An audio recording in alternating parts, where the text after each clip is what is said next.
Bonjour à tous, je suis très heureuse de vous retrouver pour une nouvelle vidéo pour vous présenter un nouveau jeu de tarot. Il s'agit aujourd'hui du tarot de Gulliver, fait par Gulliver l'aventurière. Donc je ne sais pas si vous la connaissez, Gulliver l'aventurière, c'est une artiste qui a déjà travaillé sur des travaux similaires, notamment dans le domaine de la cartomancie. Elle a fait un petit Lenormand, elle a dessiné un oracle. Donc elle est assez connue, entre guillemets, dans ce domaine. Et elle nous propose ici une interprétation, sa façon de voir, le tarot de Marseille. D'où le titre, le tarot de Gulliver. Donc on est vraiment sur une approche de type tarot de Marseille, c'est-à-dire que les numérales n'ont pas de scène de vie. On est vraiment sur une représentation de deniers, de bâtons qui s'accumulent. Et les arcanes majeures sont vraiment celles du Marseille qui ont été reprises. Donc ce tarot est présenté par les éditions Arcana Sacra. Je vous mettrai les liens en dessous de la vidéo si vous souhaitez vous le procurer ou regarder un peu plus près. Voilà, donc il arrive dans un coffret très joli, très qualitatif, hein, chez Arcana Sacra. Ils font les choses bien. Et voilà, il y a vraiment une recherche de produire de beaux objets, de belles présentations. Donc c'est quand même très agréable. Voilà, ça s'ouvre ici avec des aimants. Et quand on ouvre le coffret, on a la carte du battleur qui est représentée ici avec Il était une fois, le tarot de Gulliver. Alors c'est très joli, il y a vraiment une recherche de mise en valeur du travail de l'artiste.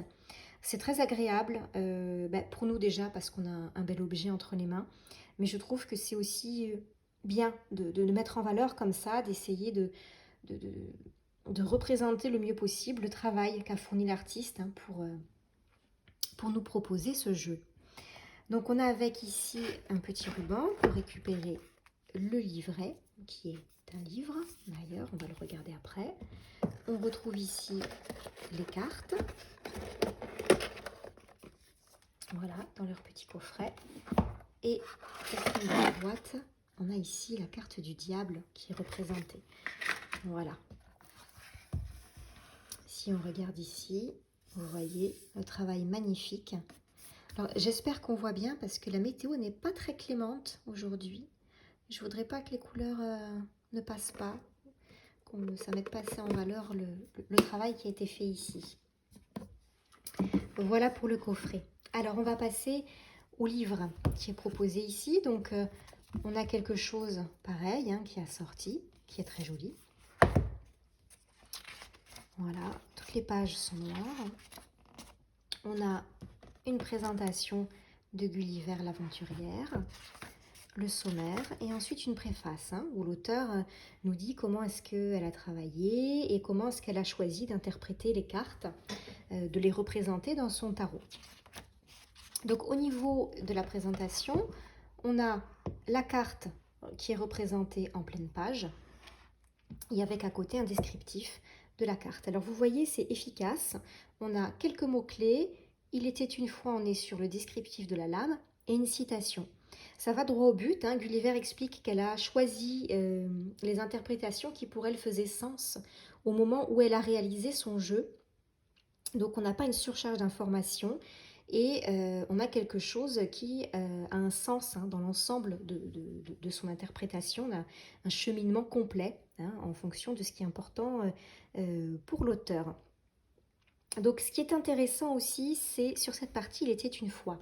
C'est écrit comme un conte, un peu, hein, à la première personne. Un matin, je m'éveillais avec une petite bourse en poche dont je ne connaissais le contenu.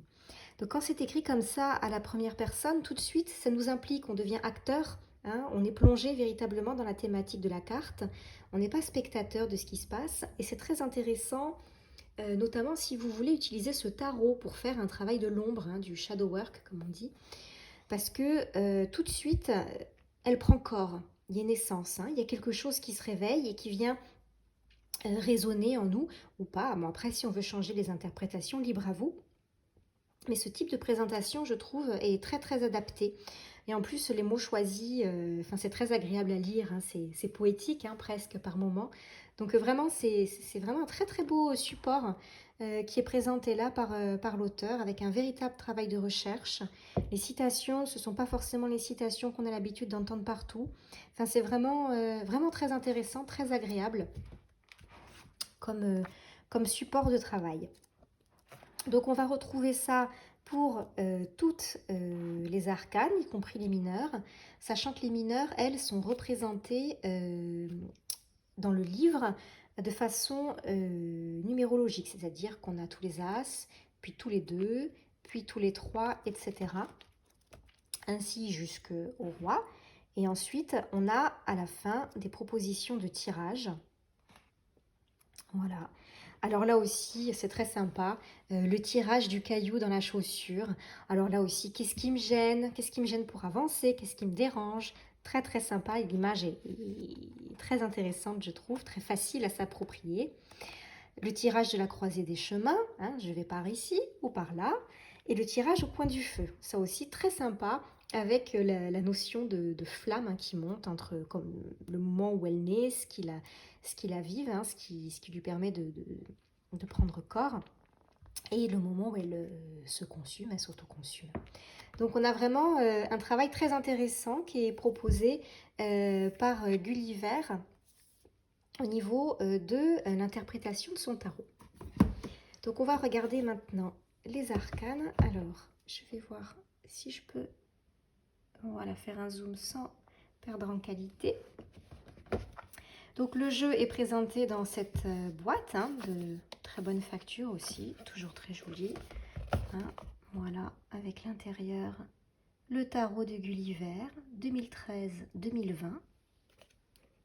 Voilà, c'est un vrai travail, hein, sur le temps, sur la durée. Voilà, avec mes petites illustrations ici. Et on va passer aux cartes. Alors le fond de la boîte est ainsi. Donc vous le voyez tout de suite au niveau des cartes, on est sur un jeu qui est grand. Il est plus grand qu'une carte de tarot habituelle. Si par exemple je mets dessus cette carte, vous voyez qu'en termes de taille c'est un peu plus haut, mais c'est surtout beaucoup plus large. Donc au niveau de la prise en main, alors comme vous voyez, moi j'ai de petites mains, mélanger ça relève vraiment du challenge. Donc je mélange par le haut, c'est plus facile, mais c'est vrai que j'étais un petit peu interdite par cette présentation et j'ai un petit peu l'envie peut-être de venir découper les bords. Voilà, bon, ça c'est pour mes petites prises de tête personnelles, on va dire. Au niveau des tranches, la tranche est neutre. Elle mériterait peut-être un petit coup pour être noircie. Au niveau du dos des cartes, on a cette approche un petit peu Wicca, hein, de la triple lune, même si elles sont inversées, ça nous renvoie un petit peu à ça. Voilà. Au niveau de la qualité, écoutez, c'est chez Arcana Sacra, on est sur quelque chose d'un peu brillant, voilà, mais pas trop. Voilà. Et on est sur une épaisseur tout à fait honorable, hein, de toute manière, vous avez vu le pavé. Donc on va regarder les cartes. Alors, le battleur. Donc l'expression des visages a été changée, hein, un petit peu retravaillée, donc ça peut peut-être un peu perturber la papesse. Avec des fois un air plus perplexe que ce qu'on peut avoir l'habitude de trouver. L'empereur. Le pape. L'amoureux. Le chariot. La justice avec son bandeau, là, on dirait presque Batgirl. L'ermite. La roue de fortune. La force. Le pendu. La mort, donc ici elle est intitulée la mort, hein. Souvent on a l'arcane sans nom. La tempérance, très jolie. Le diable, qu'on retrouve au fond du coffret. La maison Dieu, avec ici le choix de représenter un homme et une femme. L'étoile, absolument ravissante, pleine de délicatesse, je trouve. La lune, parfaitement lunaire. Le soleil.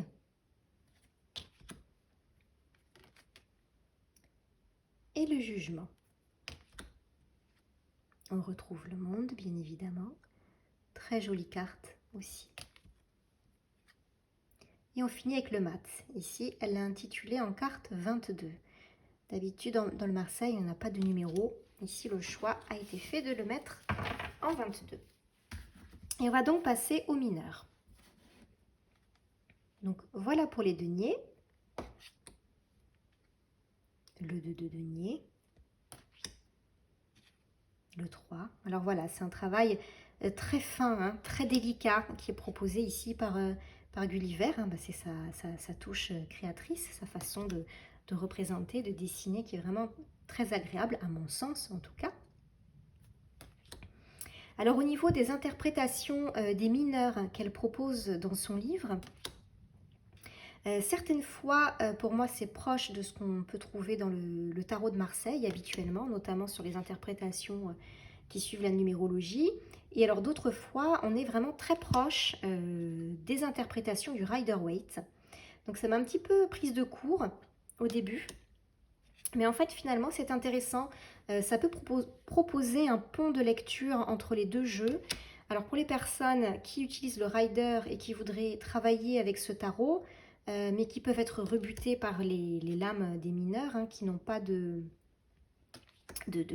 scène de vie représentée, ça peut être assez facile finalement de s'approprier le jeu, puisqu'il y a ce pont, hein, ces similitudes pour beaucoup de mineurs entre les interprétations classiques du Rider et du tarot de Marseille. Voilà. Donc on passe aux épées. Alors les épées, vous voyez, il y a des petits yeux qui ont été représentés un peu partout. Bon, ça pour moi c'est un peu plus compliqué. Je ne suis pas hyper fan de ces yeux qui me regardent de partout là. Voilà, puis plus on avance dans la série, plus ils grandissent. Voilà, donc comme quoi hein, chacun est libre hein, de laisser cours à ses ressentis en fonction des lames. Voilà le 7, le 8, le 9, hein, avec cette épée qui a comme un éclair représenté, et le 10. Très perplexe hein, ce petit valet. Voilà, alors là par contre on retrouve bien le signe de la Wicca, hein, là-haut, dans le bon sens cette fois-ci, pour le cavalier d'épée. La reine d'épée, le roi d'épée, très maquillé ce roi, très apprêté. Hop, je vais pousser ça. Et les bâtons. Donc là, il a une main féminine avec du vernis à ongles.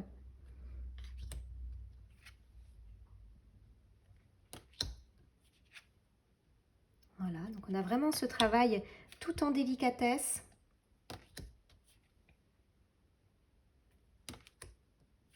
Très agréable, très doux finalement. On est sur un fond noir, alors des fois ça peut être un peu agressif ou impressionnant ou un petit peu gênant. Mais finalement, le travail est tellement fin et délicat que, avec des couleurs douces, finalement on n'est pas sur quelque chose de rebutant ou de vraiment inquiétant, hein, comme on peut avoir dans certains jeux. Le valet, le cavalier. Alors ici, au niveau des interprétations des personnages de cour, on a une interprétation type rider, hein, ou tout du moins, on va dire, habituelle, avec le cavalier qui se place entre le valet et la reine, hein, qui a encore des choses à apprendre, à gérer. Là, on retrouve ici aussi le signe de la Wicca. Et là, celui qui est au dos des cartes. Et donc oui, on a ce cavalier qui a encore des choses à apprendre. On n'est pas dans une approche de type Jodorowsky, où le cavalier représente hein, le dépassement de son enseigne, hein, de sa couleur, et qu'il la transcende pour passer à autre chose. Voilà. Bon, donc là, la pluie ici s'est mise à tomber. Je ne sais pas si vous l'entendez, mais en tout cas, la lumière est franchement pas terrible. Alors, j'espère quand même que vous verrez bien le jeu, les teintes qui sont représentées. Voilà, ce valet de coupe, la gorge nouée par les émotions. Le cavalier. La reine et le roi de coupe. Voilà pour la présentation de ce jeu. Donc écoutez, j'espère que j'aurai fait honneur à ce jeu malgré les couleurs et la luminosité qui n'est pas terrible. Voilà, je le trouve vraiment très sympa, que c'est une très belle interprétation du tarot de Marseille qui lui donne une autre façon de l'interpréter finalement, un autre type de profondeur. Vraiment très très joli, un très beau travail, une très belle réflexion hein, de Gulliver, l'aventurière, je trouve, qui ressort là et qui était très bien mise en valeur par les éditions Arcana Sacra. Voilà, et bien écoutez, je vais vous laisser, j'espère que cette vidéo vous a plu. Si vous êtes encore là, je vous remercie de l'avoir suivi jusqu'au bout. Et puis s'il vous plaît, je veux bien un petit like, un petit pouce tourné vers le haut au bas de la vidéo. Et si ça vous intéresse, vous pouvez aussi vous abonner à ma chaîne. J'ai d'autres jeux en présentation pour lesquels j'ai des vidéos à tourner. Voilà, et bien écoutez, je vous souhaite une très belle journée et puis je vous dis à bientôt pour une prochaine vidéo. Bye bye.